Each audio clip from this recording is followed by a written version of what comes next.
단계별로 여러분들이 특징들을 좀 기억하셔야 돼요. 근데 일단 순서를 외우는 게 제일 중요하고요. 감각운동기는 0에서 2세까지 얘는 감각운동적 도식이 발달하는 시기, 뭐 물기, 빨기 뭐 이런 거 있잖아요. 그런 도식이 타고난 도식에다가 추가되는 도식, 그러니까 타고난 반사 기능에 추가적인 반사 기능이 합쳐져서 어떤 도식을 발달시키는 단계다라고 생각하시면 되고요.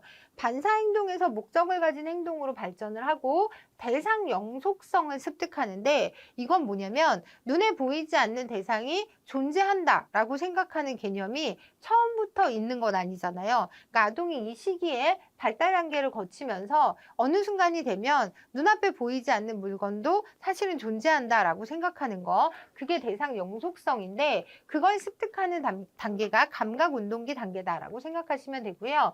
이때 또 지연 모방 능력이라고 해서 정신적 표방 능력이라고 하는데 요거는 제가 설명을 이따 다시 한번 예를 들어서 보여드릴 거고요. 그리고 전조작기 단계는 뭐냐면 구체적 조작기가 7세라고 봤을 때 그 전 단계라고 볼 수 있는데 언어와 상징과 같은 표상적 사고 능력이 발달을 하고요. 직관적 사고와 중심화, 직관적 사고는 이제 자기가 본대로 믿는 거죠.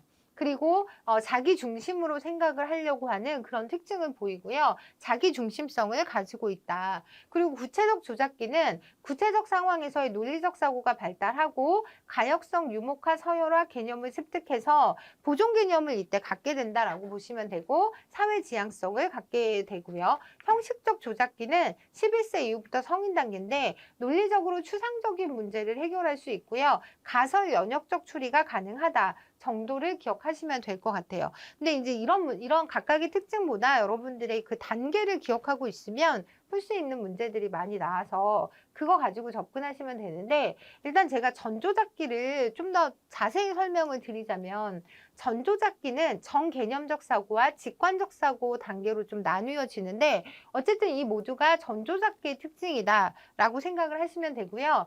구체적 조작기와 상대적으로 그러니까 비교해서 이해를 하시면 좋을 것 같아요. 주변 환경 대상에 대한 성숙한 개념이 발달되지 못하고요. 그리고 직관적 사고 같은 경우는 직관에 의존해서 사물을 판단한다라고 하는데 이게 뭐냐면 귀신 가면을 쓴 엄마를 보면 직관적으로 귀신이라고 생각을 하는 거죠. 그리고 막 놀래서 울고 이게 이제 직관적 사고다라고 보시면 되고요.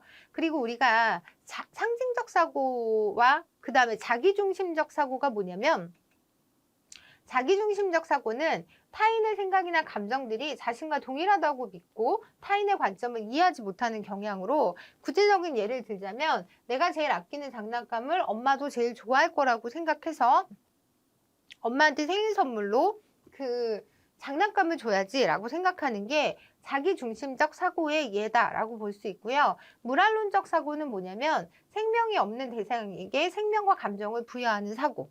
그러니까 물질이 살아있다고 생각하는 거죠. 인형은 밥도 먹고 잠을 자야 돼 라고 생각하는 게 무랄론적 사고. 그리고 인공론은 뭐냐면 세상의 모든 것이 사람을 위해 사람의 필요에 의해 만들어졌다고 믿는 사고예요.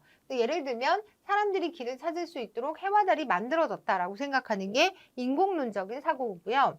그리고 중심화로 인한 보존 개념 이런 것들이 어렵다고 했는데 이 중심화라고 하는 건 뭐냐면 자기중심적 사고랑은 좀 다른 건데 사물의 한 가지 차원에만 초점을 두고 다른 중요한 특성은 간과하는 경향성.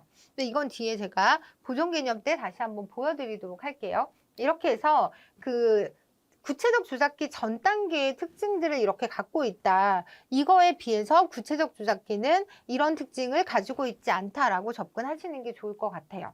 그래서 보시면 제가 이제 앞에 크게 보여드린 표 내용을 하나하나 이제 다시 설명을 좀 드릴 건데 감각운동기의 가장 큰 특징은 대상 영속성 개념을 갖고 있다. 이건 제가 아까 전에 보여드린 그 설명을 좀 드렸는데 눈앞에 대상이 없어도 그게 있다고 생각하는 능력이 대상 영속성 개념을 갖고 있는 거잖아요.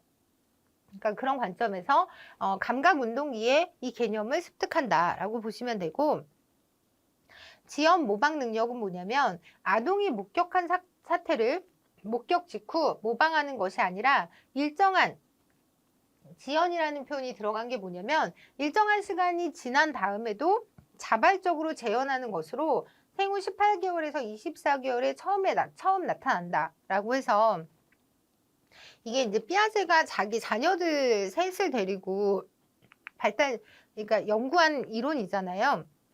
그래서 거기 보면 아이가 제가 요거에 대해서 설명을 좀 했는데 딸이 다른 아동이 자기 엄마에게 트집을 부리는 행동을 이제 놀란 표정으로 바라봤는데 그 행동을 3일이 지난 후에 그대로 하더라는 거죠. 그래서 이걸 보고 이 시기에 지연 모방 능력이 획득된다라는 것을 이제 설명하는 그런 이론이 있거든요. 그래서 그게 이제 지연 모방 능력을 이 감각 운동기 시기에 습득한다. 이런 능력을 가지고 있다.